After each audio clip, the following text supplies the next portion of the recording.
others, India, Pakistan, China. So Bangladesh still is very, very thick. Yeah. I don't know why. Maybe for some reason. If you look at the number of ships, Bangladesh is very close to India. But you know that in Bangladesh, India, Pakistan is among the three countries in the subcontinent we call. It started first in Pakistan in mid-40s. In Bangladesh, in existing Pakistan, it started mid-60s. India much later, much later. India's shipbuilding is maybe about 30 years old. No?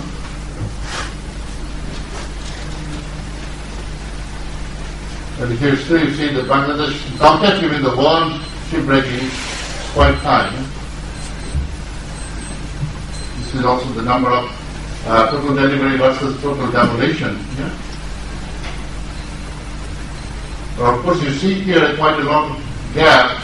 The reason for last couple of years, there have been a boom in the shipbuilding industry, and everywhere, in Singapore, everywhere. That's why Bangladesh got some spillover orders from some countries to build ships. Yeah, it is a different kind of market that drives people to go everywhere. They were getting the slip, they are booking the slip, buying the engine in advance. This is the total world fleet versus total demolition. That's state of the industry. This is in Bangladesh. It's about close to 9 kilometers long along this place called Bakhtiar, Sitapura, Sitakunda, near Chittagong. This place is where this is happening. I think the highway is very close. And you see the picture here. It's very simple. You just fish those vessels on the Christian beaches and then you start walking. There is no containment. Yeah, that you can any liquid or anything can just go and get mixed with them. This is in India, Align, Ratnagari in Gujarat state, also similar, from 8 to 10 kilometers. The same as like what is happening in Bangladesh also. Pakistan is a bit different. I don't see any ship on the beach, so I don't know why. Maybe they are. Very interesting actually to go to those places and see actually how they do that. Yeah? But it's not so very big. But Pakistan is now thinking of taking this industry in a different approach. So you know that where and why this thing happened. Why is very simple, very cheap. So the LDT price, they can get good, the owners can get good money, and then the recycling facilities owners also can break them at a much cheaper cost. But this doesn't mean that those industry people are making all the money. It has a very good effect also on the other products coming from there. Because if the LDT price goes high and the recycle industry people also spend more money, I'm sure all the reused or recycled materials also will be expensive. Then it will have an effect on everything. Right?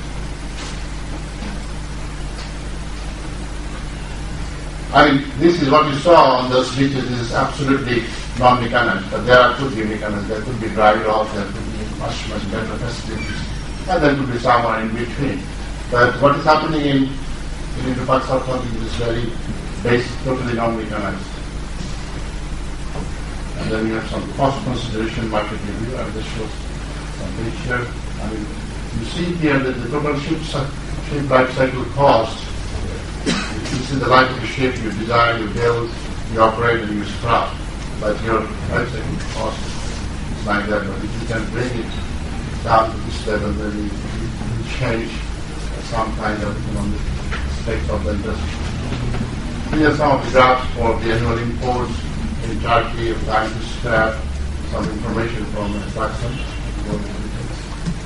This is the price of the WT scrap prices per LDT. In Bangladesh. And still you can see here, Bangladesh share is still very, very high compared to other countries. Implementation of ship recycling and disposal regulations. I mean, there are international regulations, but I don't think it's possible for you immediately to implement all those regulations, but it should be done over a certain time in stages, looking at the priorities. Yeah? Facilities, you cannot say that tomorrow you go and start building dry dock and you wait for 10 years to start recycling properly. That doesn't work. You have to develop facilities coexisting with the present methods. Yeah? And what is important is the safe practice of the workers and the environment. And you know that there is a catchword, should design for production. But now, the design and naval architects, everybody has to think ship design for recycling as well. Yeah? That when a ship is going to recycle, so that design aspect they can take care in the beginning.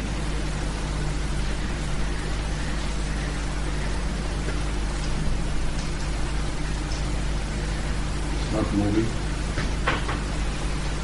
So this is some more items, owner's approach.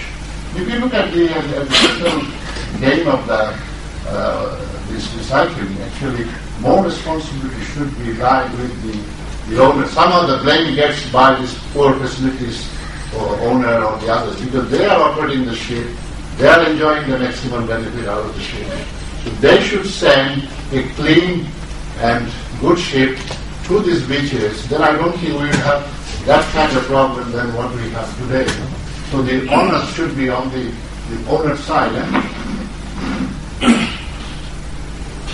In conclusion, I say that the international community to work as one. They have to work as one, not just blaming and condemning and showing. If you see the media by some other countries about Bangladesh, India, is enormous. You can't imagine that.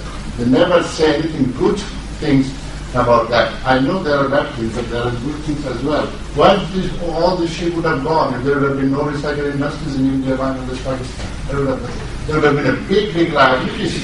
Yeah. So that is the last picture. Okay, I made it very fast and quick. Thank you. Yeah. Thank you very much. And let us have, I think, 5 minutes question and answer session on these two papers only. Bangladesh, especially in the southern area, shipping voyages are planned based on utilizing the current. So it is very much there. You said about CNG, it's already in very short supply. So it's not being available to the power plants for the vehicles and so on. It may be technically a very good proposition, but this is perhaps not the time to talk of CNG fired or CNG powered. Not shortage in the country. CNG shortage because the country did not did not resort to it. God's gift, it will come forever. Well, but right now we are in a serious problem. You talked about paddle wheeler accident. I think, if I remember correctly, there had been an accident in late 1960s when these vessels used to go to Apuchiravo.